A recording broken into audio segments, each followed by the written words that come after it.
The views expressed on this program are those of the producers and individuals appearing on this program and do not necessarily reflect the views of the Sun Prairie Media Center staff, its video service providers, or the staff and elected officials of the City of Sun Prairie.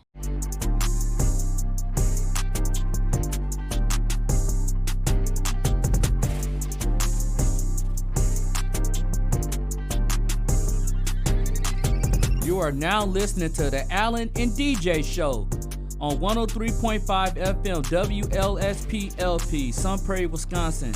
We're here to talk about self-improvement, lifestyle, and becoming the very best version of yourself. You're now listening to the Allen and DJ Show.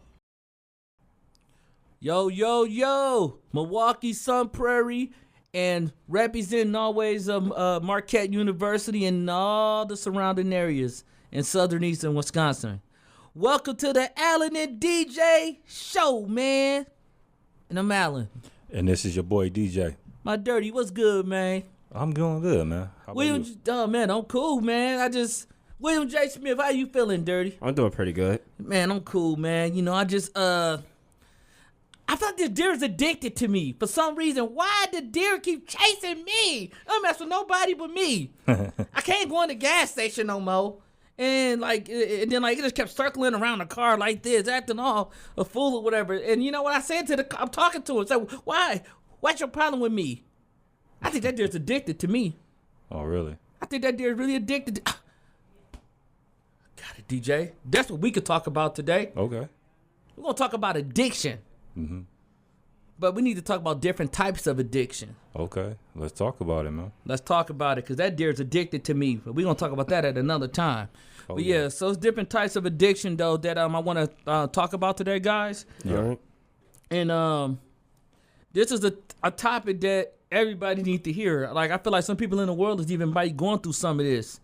So let's start off with bullet point number 1. Let's talk about sex addiction. Oh, man, this is a good one, man. So, DJ, break this down to us, man. Like, what is your standpoint on sex addiction? Like, how can a person be sexually addicted? With sex addiction, like, it's crazy because, like, when you're addicted to sex, like, what happens is, like, you're never satisfied sexually. Mm-hmm. You're never physically satisfied. Right. Then also, your mate or anybody can't sexually fulfill any of your needs. So then what happens is, like, you start stepping outside of, like, perimeters of your relationship. Basically, that brings me to my next point. Like, you start to seek more attention, more physical attention from, like, anybody that gives you any physical attention. Damn, man, that's crazy. But, like, is there ever, like, I guess I'm trying to think of a word for this, but is they ever even satisfied? Like, did they just, even if they step outside the relationship, it just, even though I don't condone that, it's not right, but dang, like, how many partners they gotta have to be satisfied? Sometimes it can get to the point where, like, they're never satisfied. That's crazy. And let me give you a definition on sex addiction. Sex addiction is characterized by an uncomfortable and compulsive desire for sexual thoughts, urges, impulses achieved, fixed, and comparable to what a person is with sustained abuse that gets from consulting a particular drug or alcohol. So it could be like a drug or alcohol to a degree. It's like very addictive. Mm-hmm. It's like once you think like, okay, baby, do this to me, this satisfy me. And you can ask her to probably even do some uncomfortable things that she might be like, yo, I never did that before. Like, you taking it a little too far. But if it's for you and let's say y'all married, she do it, but you still never satisfied. Mm-hmm. Now you come up with more stuff, and then you want her to, let's bring a friend into our relationship. Let's do this. Let's do that. That could become like more of like a sex addiction. Yeah. And like what also happens is like that person ends up having like an endless sex drive. And like they might end up also getting bored of the situation that they're in right now or with their current mate. So they'll find, so like we said before, like they'll try to find new ways to stimulate themselves, which meaning like sometimes they'll go off and cheat or go off and try to find other mates that can satisfy them physically. Yeah, because they might be into some of the stuff that they might be into, like some might be into whips and chains and hot candle wax and they look dirty. Look, they ain't doing that to me, man. They doing all that to me. Please let me go. Like, because like I don't know. Like, I just got like claustrophobic with stuff like that. Hey, let me go, women. Please don't do that to me. Let me go. Because I know I get to crying. Somebody, please help me. Please let me out of here, please. And she get the, and then like I'm at the control of her mercy. Nah. Yeah. But sex addiction is crazy though, man, because it has a profound impact on an affected individual. Mm-hmm. So like your partner could be like, man, like I seem like I can never make him or her happy. Like, I do this and I do that, but then she just want more. Or like, you know, he wants more, then he wants me to do things that like, that's against my morals. Yeah. It's just crazy, man. And like, it causes the impact in relationships. And what happens also when it comes down to sex addiction is that other values and other qualities don't even matter to you. No. Not at all. Like the qualities that you found in that person at first disappears once that addiction rises. Once it, like you said, once it kicks in. And then like at the end of the day, you're gonna end up leaving that person anyway. And then, you know, it make your partner like, you know, like you gotta think about how your partner feels. It's like, dang, like am I failing? Like, am I doing anything right? And you could be doing the best that you can. You know, it's like it could be like an intense feeling of like guilt, shame, or low self-esteem, untended pregnancies, sexual transmitted infections that could like decrease like productivity at work. Mm-hmm. And it can also cause into legal issues because your sex addiction can be so bad that you might unwillingly do something against somebody's will, and you know that's not cool. Yeah. And I want to try something different because like when I was researching some of these addictions, I found out like it's actually some benefits to it. Oh, is that right, DJ? Absolutely. Oh, well, then you know what I'm finna say. Break it down, DJ. Break it down. Like one of the benefits that I found for sex addiction is that they're never sexually bored. Meaning that let me honestly break that down because that might have went over some people's head. Okay. What happens is like that person they'll be bored of the person, which I explained earlier, but they'll never be bored of the activity. Meaning like they can find pleasure from other people, meaning that activity from the other people keeps them excited and keeps them going. But they can be bored of the person that they're doing it with. So that means for then, like an example, like it's gonna take for that person to be just a little bit more open-minded. Yes. And maybe to a degree it can work. Yeah. So like I see your logic in that. Yeah. But it could be sometimes uncompromising to somebody's morals. Like absolutely. And I don't want to get too graphic in detail, so I'm not going to go too far there. But you might want me to do some things that are against my morals. I'm like, yo, hold on, Holmes. Yeah. Hey, mama, look, I ain't never did that. You know what I'm saying? Like, you tripping. Yeah. But, you know, it just new ways of keeping them excited, and that might work for them. Yeah. But, you know, like. It don't work for everybody. Yeah. It don't work for everybody. Then it also, like, spices up your sex life. Yeah. That's what I say, you know, like, you have to be open-minded in your relationship, especially when it comes to sex. But when a person is like overly doing it, let's try this, let's go to these sexual parties. You like, yo, hold on, like, who's going with this? Yeah, then you know, yeah, you know what? Yeah, man, we can get to all that. Yeah, all right, we know somebody that actually did that, like went to those type of parties. Exactly. And it got a little too weird for me. I had to kick her to the curb, dirty. Oh, yeah. A little too weird for me. But let's get into bullet point number 2, man. Okay. Food addiction. Oh, this one is a good one, too. And this one is the underrated one, DJ, because a lot of people don't talk about this as much. No, not at all, because a lot of people don't know that this is actually a problem. Yeah, this is a problem, and this could stem from what? Low self-esteem, stress. Yep. A lot of different things that can cause, like, a food addiction, because since, like, a person just eat because it's there. Like, they never satisfied. Like, It's always like, oh, girl, you know what? I'm finna try this right now. Ooh, that's there. Ooh, girl, let me have that. You just had 2 big plates. Yes. You know what I'm saying? So like with all due respect, you know, like you're just eating because it's there. But DJ, break down your standpoint of food addiction. Like for me, it's basically like you're either always hungry, or you're always physically full, but mentally you still crave food.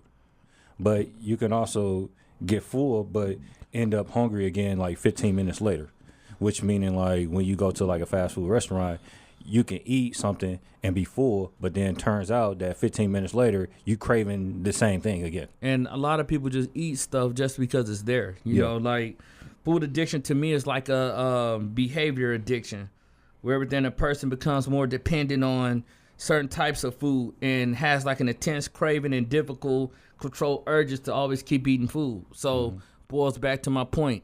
Like I could just had a big plate and you're like, hey man, I'm stuffed, bro. I'm good, man. Oh yeah, dirty. I'm cool. Ooh, what's them right there? Hey, can I try that? Or then now, you know, your favorite show come on, so subconsciously in your mind, oh, I gotta find me something to eat. Yep. So now, like, you binge watching your favorite television shows and you eating.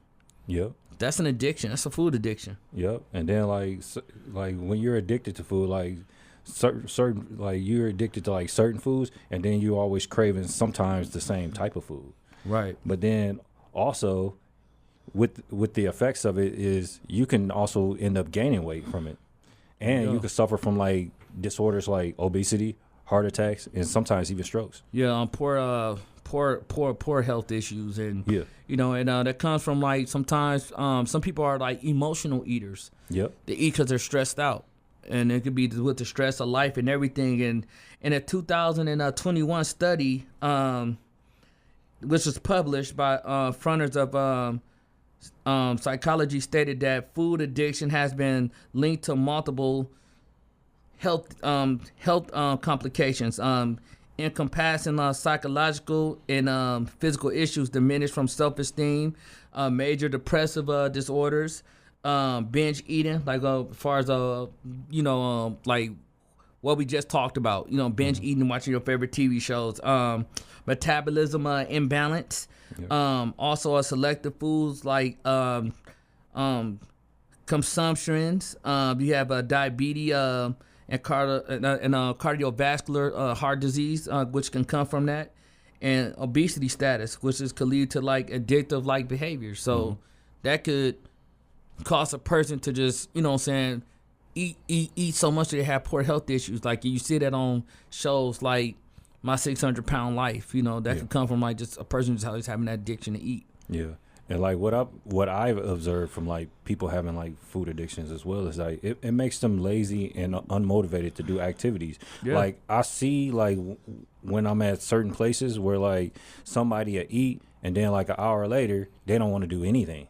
Exactly. We call that the itis. Yeah. They go like this. Put that shoe down, girl. You know, like they tired now. They done ate already. You know, they go to sleep too. And then they go to sleep like that. They be like, just like my Uncle Baby. He go like.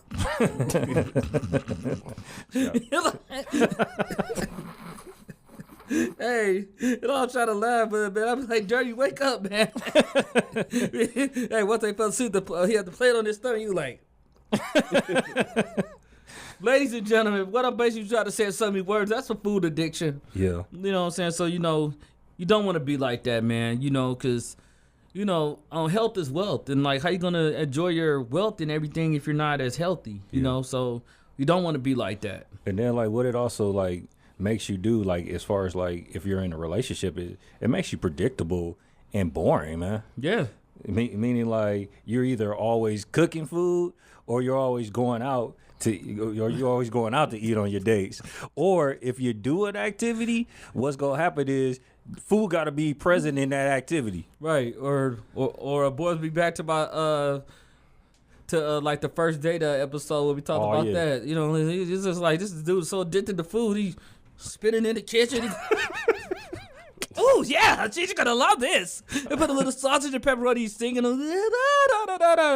Like, dude, come on, bro, calm down, my G. We ain't gotta do all that, man. You know what I'm saying? And it make you so predictable. It's like, oh, I know you're making Italian tonight. Mm-hmm. Or two, you get to the point where she don't even have to act no more. We know you want pizza. Yep. Tacos again. all right. I don't mind. Yeah. I bet you don't mind. I bet you don't. And then this could be a food addiction too when you talk about the food, Yeah. but you still cleared the plate. Yeah. Come on, man. Like, they turn around, you suck that plate up so quick.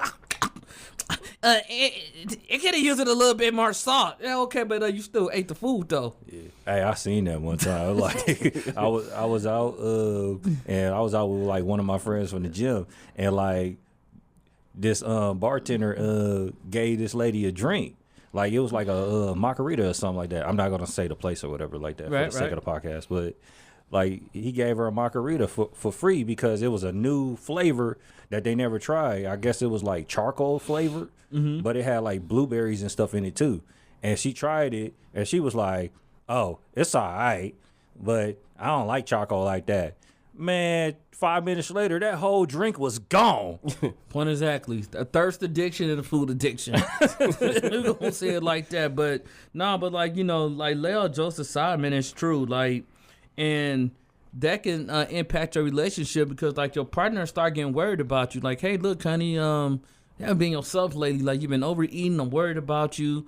Like, things gonna have to, change here. And there's different ways that we could look at it on the flip side of handling this. Like, like try to encourage them to go to the gym without saying, hey, like, you need to get to the gym. Yeah. Say, baby, look, you know what? I think I'm finna start working out. How about you come and join me? And, just do like little light exercise, like, or hey, let's take a walk. They don't even know about the exercise. Yeah. Okay, you know what I'm saying? Cool. You know what I'm saying? Hey, we ain't gonna put the cakes with us today. Grab a banana, some blueberries, and let's just take a walk along the track and let's just talk. Yeah. Let's talk about life. Let's talk about goals that we want to accomplish. And that's a way of getting them healthy without them even noticing it. Yeah. And then like the only thing like I could see like a benefit of like having a food addiction is like you create new meals. They know how to cook good, I'll tell you that. Yeah, you gonna learn how to cook if you have a food addiction because you gonna cook what you like. Exactly. Ladies, if anybody have a food addiction out there, please let me T. Holmes. Yep. And then Please let me T. Holmes. yeah, and then like also like the benefit of it is like you get to try new restaurants. There you go, and I love that.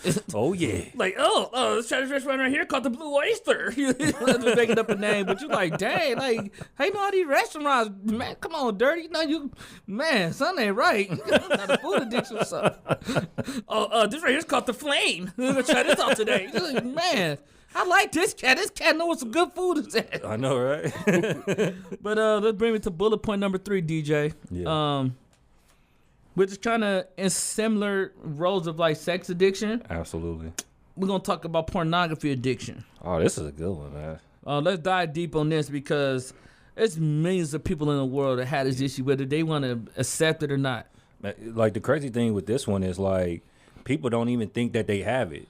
They think like this is normal. They be like, Wow. well, like when they have this type of addiction and you call them out and say like, yeah, you got an addiction. They be like, no, I don't. I'm like, yes, you do, bro. Bro, you know what? Like, if I got an addiction, now you got an addiction, bro. Like, Yeah. hey, bro, calm down, my G. Like they think this is normal. Like I'm like, it ain't normal if you're missing work. Man, it's crazy, man. But like, break that down for us, though, Okay. DJ. Like, give us like your standpoint Okay. on pornography addiction. What the addiction does is like you're always either on the phone or always on the internet. You're never physically satisfied, and you're never visually satisfied. Meaning like you always seeking more visually and physically, and like self pleasure always wins over your relationship needs. That's so true. I done seen, matter of fact, I had one of my female friends tell me this, and she said I could have the okay to mention this to a degree, and I'm not going to say her name. Okay. But, she called her dude, self-pleasuring himself. And that made her mad. You know what I'm saying? Like, she was like, it was different if we was watching it together, to try to spice our relationship up, but you doing this without me? Like, am I enough? You know what I'm saying? So, like, that can be a deal breaker in a relationship to a degree, because then they'll start thinking like, dang, am I enough? Or some people start watching other women, and you start having this vision about, man, I wish she was like this woman. You know what I'm saying? Or, I wish she was more curvy, or whatever the case may be. And pornography addiction is to me it's like a compulsive behavior that involves exercising and viewing pornography to the point where it affects a person's quality of life, to the point where you just start neglecting like all your responsibilities. You go straight home and go to the phone. And do what you do. You know, you grab the lotion and you do what you do. Yeah. And then that could affect your relationship and your quality of life big time. Absolutely. And like what also happens with porn addiction is like you see the people in the pornos, like some people, or like some people see the people in the pornos as perfection, and you start to like look at your mate or look at like your situation, and you start to find flaws in that. Exactly. And that can make, which boy baby down to my point again, when they be like, hey, am I enough? What does she has that I don't have, or what does he have that I don't have, or most women can be insecure, you know, to a degree. So does she look better than me? You know what I'm saying? And now them are questions that you're gonna have to answer, and it can also impact impersonal connections that can lead to social isolations. Absolutely. So particularly when one partner is more of like a compulsive user, studies further stated that pornography media corrupts, negatively affects intimacy, sexual satisfaction, and relationship satisfactions. Because like like what DJ said, I feel like I'm just never enough. Yeah. Like, you want me to do this, or put the blonde wig on tonight. You know what I'm saying? Which is cool to role play. Don't get me wrong. Like, you the cop, baby, and I'm the robber. But I've been bad. You know what I'm saying? I've been a bad boy. Right, but you know, like now, like you doing stuff that you seen in porn, and that can kind of be like, yo, like I'm not doing that. Like, are you serious? Yeah. Because it comes from like them never being ultimately satisfied. And what also happens is they start to neglect other responsibilities. Like they start to miss work. Yep. And then like sometimes they don't even want to do other activities. So like when you ask them to like go somewhere or to do something like as like a couple, or even like with your friends, like your friends will ask you to go do something, you be like, no, I'm straight, I'm good. And you be like, you've been in the house for like a month, bro. Like what's going on? Right. Like, bro, I'm just good. I'm just satisfied with myself. And you be like, okay. Yeah, something ain't right with that picture. Yeah. You know, and it can affect you from like socially being able to talk to people. Yeah. You know what I'm saying? Because now like you don't, it'll get to the point where like you don't even know how to talk to a woman. Absolutely. You know what I'm saying? Because you're so busy being into yourself and you living into a dream state that you're not in reality. Yep. And then it makes you lose your current relationship. Like Facts. if you do like you said before, with your woman or your man going to think like they're not enough because you're self-satisfying yourself. You're self-satisfying yourself. So if you're doing that, they're gonna be like, what am I doing here? Yeah, they're gonna start to feel unwanted and unattractive. Exactly. And that can cause cheating and just downward to a whole spiral of things. And trust me, ladies and gentlemen, you don't want to be that person. But let's talk about a benefit of it. Well, break it down, DJ. Break it down. All right. Like what's one of the benefits that I found, which like it kind of threw me off for a second, but like when I went back and researched it, I was like, oh, that makes sense. But Right. like what it does is like it helps you physically look for a partner. Meaning like instead of you settling for what you settle for, you're gonna see them attributes that you seen in that porno or whatever, and you're gonna try to find that in that woman. Exactly. But and it's crazy, DJ. Yeah. You're absolutely right, man. Because Yeah. then if that woman don't have them qualities, yeah, then he gonna just toss her to the wolves. got you. But like it also you never physically settle for less. Like I said before, you never physically settle less for the person. Yep. And then like what it also does is like it gives you new positions and creative sex life. Which is true. So Yeah. I mean, yeah, because boy, buddy. All right, let me get my mind. Let me get my mind right. So let me exercise my mind, because this brings me to bullet point number 4: exercise addiction. Exercise addiction. Oh yeah, this is Woo, man, let's get on this, because this one's real good, man. like we know some people who just and which is nothing wrong with that, because this is one of the best addictions that I would like for a person to have. Absolutely. You just got to be careful, because you don't want to create any injuries. But Yeah. I'm just gonna like really get down to breaking down this exercise addiction, you know, and I'm gonna take this one for the standpoint of what exercise addiction is a behavior addiction that indicate in compulsive engagement in any types of physical exercise. It's dispute of harmful consequences, or it affects a person's both physical and mental. Because if you overdoing it, then you can create an injury, and that can just start having a downward spiral. It can infect you physically, mentally, sexually. And like what happens with exercise addiction is like you end up missing time at work. Facts. And then like it also, you never satisfied with your body or your appearance. So like you try to seek some type of perfection with your body. Exactly. So like you'll basically work out longer and you'll work out harder to achieve those workout goals. Exactly, because let's say, and I'm gonna take this from the standpoint of somebody being really big. So they've been really big their whole life. Yeah. Say they lost about 27, 30 pounds, right? Now they getting the compliments, the praises, the accolades that comes with it. And now they like, dang, you know what? I like the way this feels, so I'm gonna go extra harder.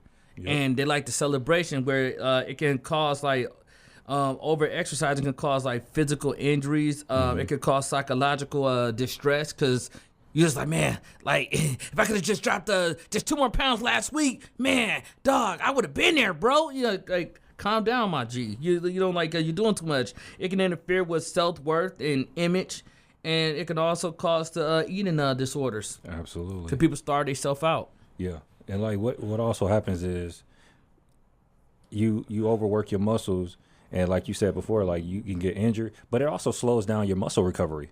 Yeah. And like with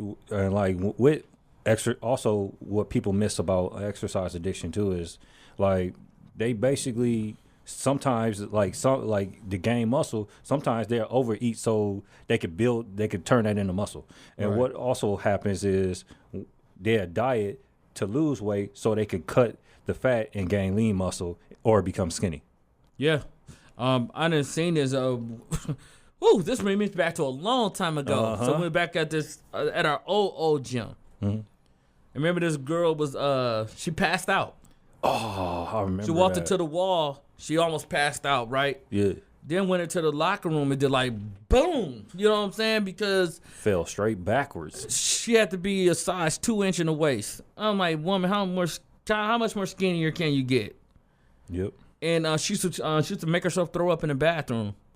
And that came from like an eating disorder. She'd drink a protein shake and then go throw it up in the bathroom. Mm-hmm. And girls used to like run out and like, hey, well, what's wrong with that lady in there? You know, and then like she didn't have the physical nutrients. No. You feel what I'm saying? So like follow me here. She didn't have the nutrients to have the proper energy to burn fat. So what happened was it's like a word that I want to call it bulimic now, where you just you eat, you throw it up, you eat, you throw it up. And she had like a problem psychologically. You know what I'm saying? And she was addicted to exercise. Like she would run on the treadmill for 2 hours. Yeah. And I'm like, dude, Dirty, she been on that treadmill for a minute. What's up? You know what I'm saying? Like, and before I shoot the alley hoop back to you, DJ, I'm just gonna say this, man. Exercise addiction is awfully bought on a number of factors, man. It's bought on such as stress, unpleasant emotions. It's like an activation in the brain that rewards the system, where social pleasures, maintaining a particular body type or level of fitness, and when they feel like they don't have that, then that's when they overdo it. Yep. And like what also like the disorders that come from this is basically like anorexia and also bulimia. Yep. Like what you was talking about earlier, where like you throw up the food that you just ate. Yep. And like, but it can actually be benefits to this, which I found out that can really like help out a lot of people. But like you don't want to overdo this, but at the same time, like it is a benefit to this. Like the benefit is like it makes you a healthier person, for sure, and it makes you more goal oriented when it comes down to like setting goals and achieving them. Most def. And you know what I'm saying? Now shout out to the people who really know what they're doing when it comes to this gym stuff. Like, man, Remember Henry? Henry know what he was doing. Jermaine. Yeah. Shout out to my boy Mello. Carmel's winning. Yeah. He doing this thing, man. He got his own gym going on, man. And him, some of his friends, like they're in the best physical shape that you could possibly be in. But they've been doing this for years, so they know what they doing. So if you want to get the proper training, go up under a proper trainer like them that can really get you to the next level. Or like even DJ. Like, they know what they doing. Like, they can take you to heights that you never been to, which is like, like, man, you finna start going to the gym tomorrow. Absolutely. So, you want to start getting yourself physically right, but just make sure that you just don't overdo it. And those type of trainers can guide you to the next step. Yeah. And one of the other benefits of it is like it helps you become stronger, more active. You gain more energy, like especially when I work out. Like I get more, I have more energy after I work out as opposed to like when I don't work out at all. And then like what people don't understand about like the benefit of it is you also save money. Big time. Yeah, big time. Because we talk about that all the time. Yeah, because if you're in the gym, and then like let's say, for the bring up my next topic in a minute, you working. How can you spend money? Yeah. Mm-hmm. You're working on your purpose 24/7. You in the gym 24/7. You just, you know what I'm saying? Like, you at your job. Like, you doing what you need to do to get to the next level. Like, you don't have time to be out there in the malls 24/7 spending money. You know what I'm saying? That's why I say, get on your grind. Get on your purpose. Focus on your vision. Sometimes you got to put people on the back burner. Like, I'm doing that right now myself. Like, if it's not beneficial to our success, or like if I can't be a beneficial to your success, I wouldn't understand if you have to put me on the back burner. It's just what you have to do. Yeah. Which brings me to my next point: work addiction. Oh man, this is really a good one, man. And these are good benefits. To like, and to me, this is like another good one, because if you want to call it a work addiction, then call it what you want. You know what I'm saying? But you just don't want it to get to the point where it starts to affect your livelihood, like family and all that. But DJ, I'll take it from the standpoint of this, man. Like, what is work addiction, and how does it benefit, and how can it de-benefit? Oh, like I think I suffer through this all the time. Yes, you are. Work addiction. I go through this all the time. Like, and like I'm gonna take it from a personal standpoint because like I go through this all the time, and what it does for me is like I'm never financially satisfied. There you go. I'm never at home. I never want to be at home. So when I'm at home, I'm like, man, I need to go to work. That's why it's dark in that house.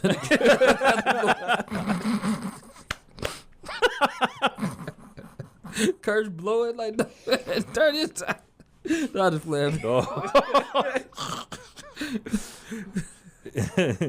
Like what I learned from this addiction is like work helps you escape reality and your home life. Facts. But you'll get bored, and you'll also get bored doing other activities. So like when you're not working and you're doing other activities, you're still thinking about work.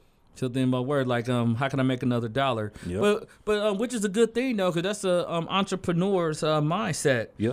And work addiction to me could be known as like a workaholism. Mm-hmm. That's a word I want to make up, a workaholism. It's a behavior addiction that characterizes excessive preoccupations with work, also a detriment of one health, relationship, and overall well-being. So the negative side to that is like you can start like neglecting your family, certain friends, or certain responsibilities that need to get done at home. Mm-hmm. But to me, I think this is the best one because you can create so much financial freedom. Mm-hmm.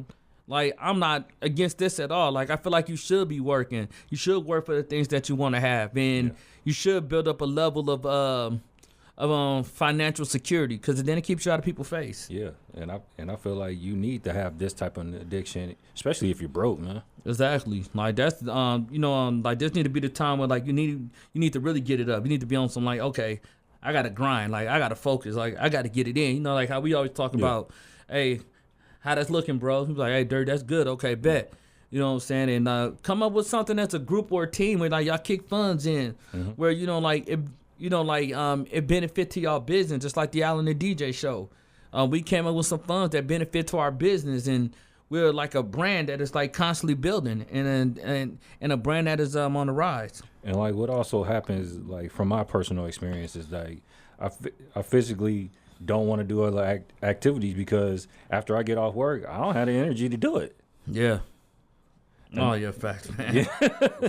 And like what also happens too is like I witnessed this not from me personally, but from other people, is that when they work a lot, they neglect their physical appearance, and they also neglect their hygiene. Exactly. That's why I said, like, it need to be a balance, ladies and gentlemen. It need to be a balance where, you're not neglecting your self-image and who you are as a person, because a person with a work addiction can experience chronic stress, because chronic stress of like, I don't have enough, I need more, exhaustion, sleep difficulties, decrease in like productivity. So now like you're not getting your work as done as accurate as it should be, and then as detailed as it needs to be, because you're overdoing it. You can have headaches, anxiety, depression, burnouts, and it could decrease it to like life satisfaction. Like it was like you never satisfied. Like I gotta have more. That's why I say like this could be a good thing and a bad thing. It just need to be a balance. Yep. And like what also happens is you lose touch with reality. So like current events and stuff like that going on, like you don't know what's going on because you're stuck at work, and you also start to eat unhealthy. Yep. Like that's what I noticed from like people working so much. Like they start to eat unhealthy, and like then like eventually they become socially awkward when they do get out into the real world. Exactly. Which meaning like if they have a hard time finding a partner or keeping a relationship because they don't know how to talk to people. Don't know how to talk to people, and then like your partner might want to spend time with you today, but the first thing you're thinking about is work. Yep. So then that's why I say like if you're in your grind and you're trying to get to where you need to get to, yes, a relationship might not be good for you. You need to focus on that chicken bag. But once you start to get that chicken bag up and you building a level of success, you don't want to have that a work addiction still trying to maintain a relationship, because I promise you, one or the other is going to fail. Absolutely. And like what we talked about earlier, there are actually benefits to work addiction. Yeah. And one of the benefits is like what we said before about exercise addiction is you save money. You save money, big time. Like how can you spend money if you're working? And I'm the type of person where I'm all about going to go get that chicken bag myself by any means necessary, because I don't know how any other man will feel, but as a real man out here that can relate to me, I feel good asking your girlfriend for some money. No. Like, I feel less of a man if I, you know what I'm saying? Like, hey, mama, can you borrow me $100 to next week? Come on, man. Like, make you feel less of a man. It make you feel less of a man. Not saying that we all don't need help from time to time, but as a man, they should be coming to you. Like, they should be so secure that you're going to go get it. Like, because you have to be the leader of your family or be one of the leaders of your team, where you like, hey, like, we're going to go get that chicken bag no matter what. Even when we was broke, like, we was figuring it out. Oh, yeah. It was like, no, like, I'm determined, because I'm not going to sit there broke. I'm not going to have no $25 in my pocket and trying to figure out what the world is moving, like, past me. No, like, we got to figure it out. Mm-hmm. But we just don't want to get overly addicted doing it, which brings me to bullet point number 6, man. Self-harm addiction. Yeah. This is underrated because a lot of people don't talk about this a lot, DJ. Yeah, a lot of people don't either. But like before we jump into that, like I just wanted to finish like one of the benefits of like work addiction. And before we, what I also wanted to say before we jump back into our next bullet point is, like, you can get promotional opportunities, enhance your skills, and become very you could become a very valuable employee and a reliable employee. Yeah. I mean, that is a good benefit to, you know what I'm saying, because, like, you know the job so well that you're just so over-prepared. Yeah. And, like, you see other people, they just do the bare minimum. But, like, if you working so much and you doing more than them, then it enhances opportunities for you. Exactly. So now bringing us to our next bullet point, which is I know a friend that was doing this, man, and self-harm addiction. Ooh. Which make, you know what I'm saying, like, sometimes, like, you could think a person is crazy. Absolutely. Because they do a lot of self-harm to themselves because of certain behaviors, or, you know what I'm saying, like neglection. Things may not be going their way in life. But DJ, break that down for us, man. Like, give us a standpoint of what you witness as far as like self-harm addiction? What I witness from people doing this is that they have high pain tolerance. Mm-hmm. And then like they also neglect their appearance and self-care, meaning like they'll scar themselves up or they'll harm themselves, but they don't care about what people think about them or how they look themselves. Man, that's crazy, dude. And you know, what I witnessed as far as self-harm addiction is some people have like non-suicidal self-injuries, which is classified as NSSI addiction.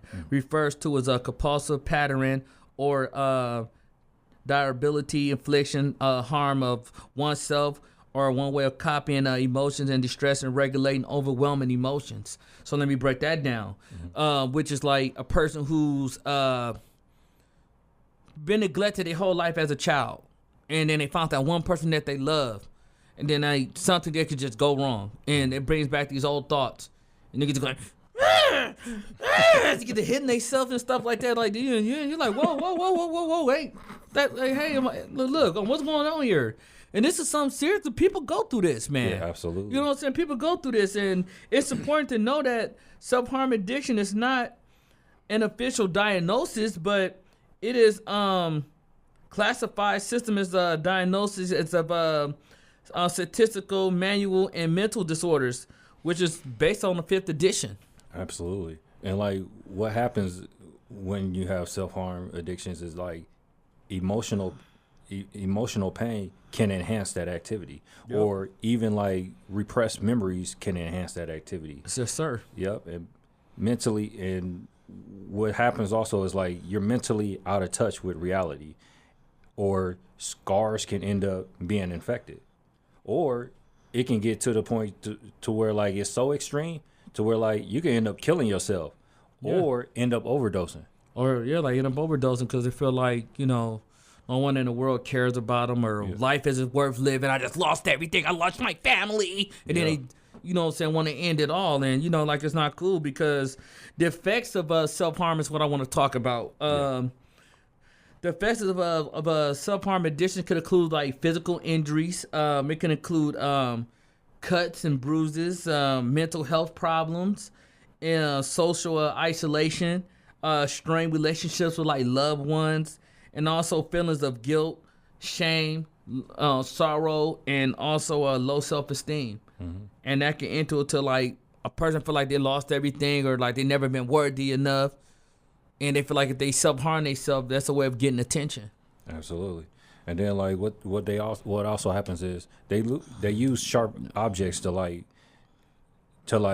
utilize as weapons, and it's also for them to maintain a relationship. So basically what happens is like you'll put your partner on high alert, meaning that your partner duties change in the relationship.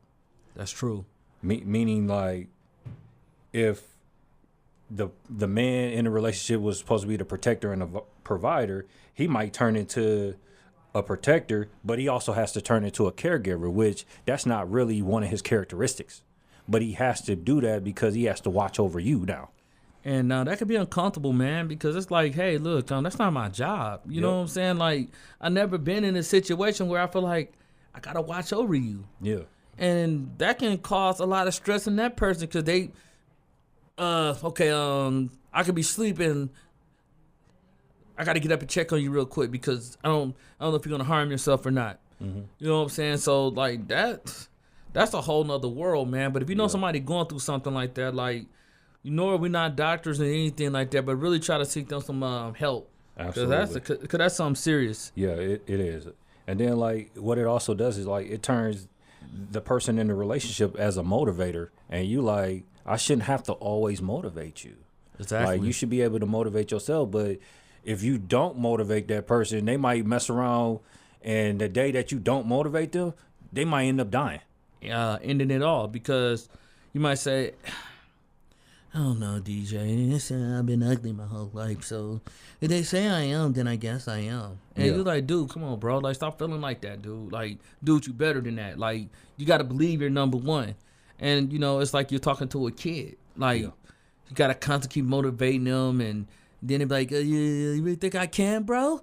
For real? Oh, okay, then like I'm gonna try it, and then they failed, and they're like, man, see, I'm stupid, man, I did it again, and you gotta like, yo, it's okay to make mistakes. You gotta chill, man. You know what I'm saying? Because like DJ said, like if you don't like be the motivator in the relationship, which to push you into that frame of being a motivator, then they're gonna end it all. Absolutely. And like the only benefit that I could actually find from somebody like doing that, and it was hard for me to find this because like it's really 100% almost a negative addiction. The only benefit I found from that is like the like let's say you have once you found help, the scars that you had from before, it'll give you like it'll help you remember your past and humble yourself. Facts. And you know, just to wrap that bullet point up, man, it's like, yo, like if you know somebody going through that seriously, like try to get them some help. You know what I'm saying? Because not only could they harm themselves, but they can end up harming you in the process. Absolutely. And that's something serious, man. Let's bring me to bullet point number 8, shopping 7. addiction. Oh. Shopping addiction. Oh yeah, a lot of people go through this. Oof. A lot of people go through this, man. Yeah, I think I'm guilty to a degree. I'm guilty to a degree with fragrance and all that. Like sometimes I have all the fragrance in the world, and I just gotta get the newest one because it just came out. I got a problem with that. I know I do. You definitely got a problem with that. Hey man, we all do in this room. Dirty. We all do, bro. Hey, I'm going down. Y'all going down with me.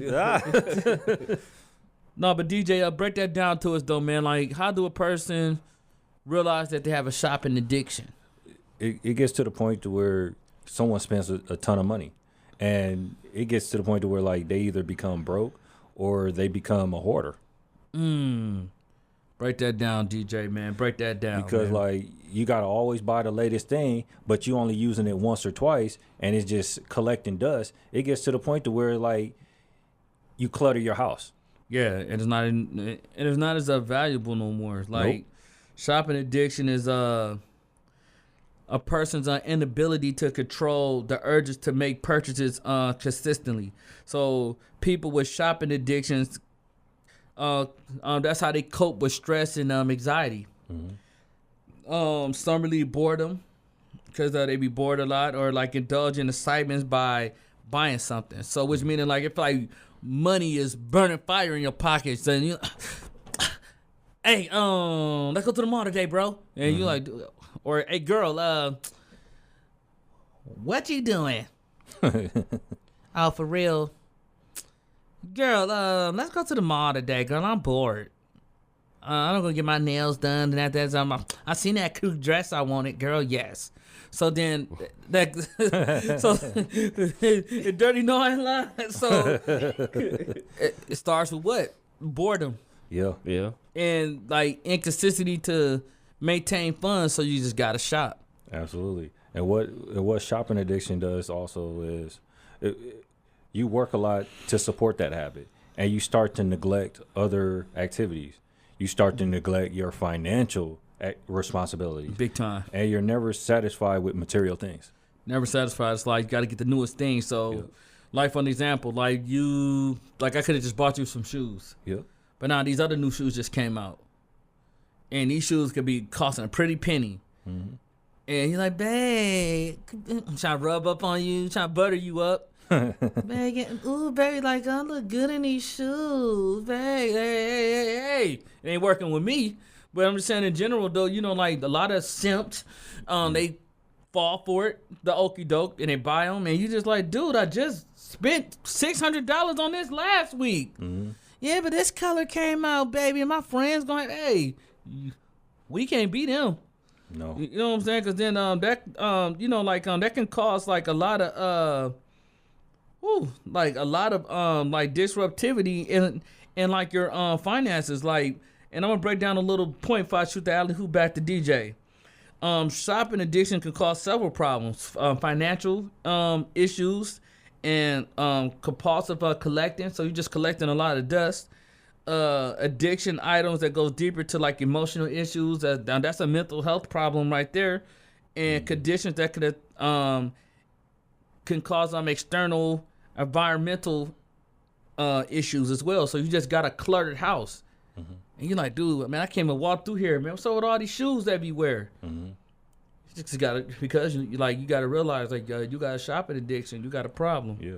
And what it also neglects is like relationship responsibilities, and it also neglect family responsibilities, and neglect sexual duties in the relationship as well. Exactly. Ooh, man. Hey, I'll say that again. Say that for the people in the back row, DJ. What it also does is like it neglects sexual duties in the relationship. Man, yo, like that's powerful right there, because it does do that. Absolutely. And the results of this which was found in a study in 2022, was published by the Fronters, and it demonstrates how successful and consecutive behaviors called CBT is used when the person's main intervention of buying and just always collecting could cause a shopping disorder. Additionally, is evidence of flavor of using CBT in conjunctions of like feeling like alone, feeling stressed, feeling depressed,